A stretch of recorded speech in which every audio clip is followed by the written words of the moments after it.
Hi friends, எல்லாருக்கும் வணக்கங்க. இன்றைக்கி ஒரு ஸ்நாக்ஸ் தான் என் பொண்ணு கேட்டுகிட்டே இருந்தா.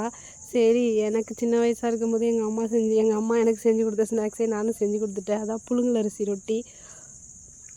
புழுங்கலரிசி மாவு இருந்துச்சு. பால் கொழுக்கட்டைக்கெல்லாம் நாங்கள் புழுங்கலரிசி மாவு தான் யூஸ் பண்ணுவோம். ஏன்னா அது நல்லாயிருக்கும், நல்லா கழுக்குன்னு இருக்குமா, சாப்பிட்றதுக்கு நல்லாயிருக்கும். சரி, அதில் ஒரு ரொட்டி கொடுத்துர்லாமே அப்படின்னு சொல்லிட்டு ரொட்டி ரெடி பண்ணிக்கிட்டு இருந்தேன். நான் சாயங்காலம் ஆனால் ஏதாவது கேட்பாங்களா, சரி எனக்கு கடையில் என்ன வாங்கிட்டு வந்து கொடுத்தோம் அப்படின்னு சொல்லிட்டு நானே வீட்டில் ஒரு ரொட்டியாக தட்டி கொடுத்துட்டேன்.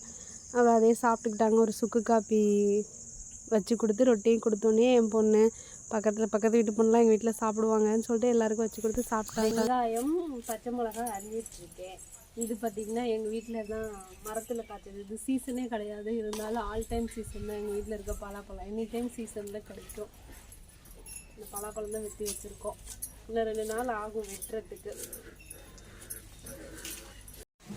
இதுதான் அந்த அரிசி மாவு ரொட்டிக்கு வந்து அரிசி மாவு எடுத்துக்கிட்டேன். அது கூட பார்த்திங்கன்னா கொஞ்சம் வெங்காயம், கொஞ்சம் பச்சை மிளகாய், கொஞ்சமாக கருவேப்பிலை சேர்த்து அது எல்லாத்தையும் நல்லா பிசைஞ்சிக்கணும். கொஞ்சம் ரொட்டி தட்டுற பதத்துக்கு பிசைஞ்சிக்கிட்டால் போதும். ரொம்ப கெட்டியாகவும் இல்லாமல் கொஞ்சம் தண்ணியாக பிசைஞ்சிக்கிட்டா தான் ரொட்டி வந்து கொஞ்சம் சாஃப்டாக இருக்கும், மொறு. ரொம்ப கட்டியாக பிசைஞ்சுன்னு வச்சுக்கோங்களேன், ஒரு மாதிரி கல்லாட்டம் ஆயிரும். அதனால் சொல்லிட்டு கொஞ்சம் தண்ணி கொஞ்சம் நிறையாவே ஊற்றி பிசைஞ்சிக்கோங்க ரொட்டி பதத்துக்கு. இந்த மாதிரி ரொட்டியெல்லாம் நாங்கள் சின்ன பிள்ளையாக இருக்கும் போது எங்கள் அம்மாலாம் இதான் அடிக்கடி செஞ்சு தருவாங்க. பெருசாக அவங்கெல்லாம் ஸ்நாக்ஸ் ரிஸ்க் எடுத்து செஞ்சு தர மாட்டாங்க பாருங்கள். கொஞ்சம் புழுங்கலரிசி மாவு எதுக்கு அப்படி நாங்கள் வீட்டில் அரைச்சி வச்சுக்கோம்னா, பால் கொழுக்கட்டைக்கெலாம் ரொம்ப சூப்பராக இருக்கும் புழுங்கரிசி மாவு. அதனால தான் இந்த மாதிரி புழுங்கலரிசி மாவில் வந்து ரொட்டி சுட்டு தருவாங்க. இந்த பாருங்களா, இந்த பதத்துக்கு தான் பிசைஞ்சுக்கிறோம். இப்போ ஒரு கல்லில் வந்து இரும்பு கல் வச்சுருக்கேன். இரும்பு கல்லில் வந்து கொஞ்சம் எண்ணெய் ஊற்றி அப்படியே அந்த ரொட்டியை வந்து தட்டிக்கணும்.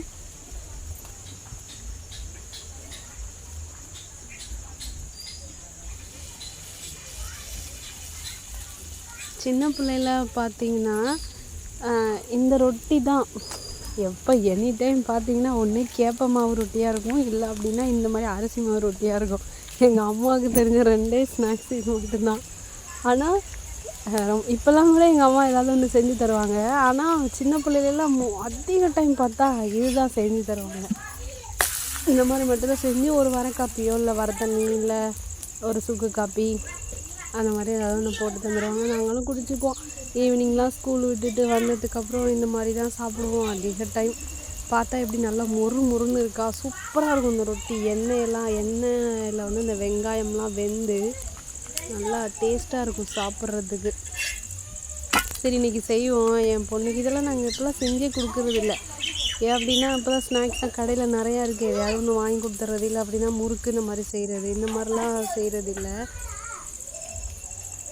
அப்புறம் நானும் சரி விறகடுப்புலேயே வச்சு செஞ்சிடலாம், கேஸில் எடுத்து செஞ்சேன்னு சொல்லிட்டு விறகடுப்புலேயே வச்சு செஞ்சுட்டேன்.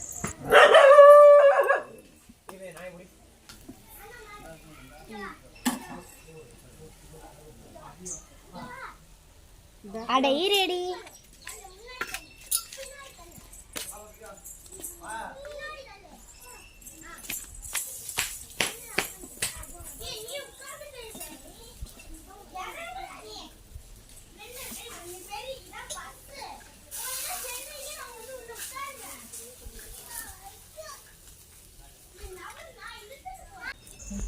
ஒரு 4 ரொட்டி தட்டிட்டு அப்படியே எல்லாருக்கும் நான், பக்கத்தில் குழந்தைங்க, அப்புறம் எங்கள் அம்மா வெளியில் போயிருந்தாங்க. அவங்க வரதுக்குள்ளேயே நாங்கள் சாப்பிட்டு முடிச்சிட்டோம்.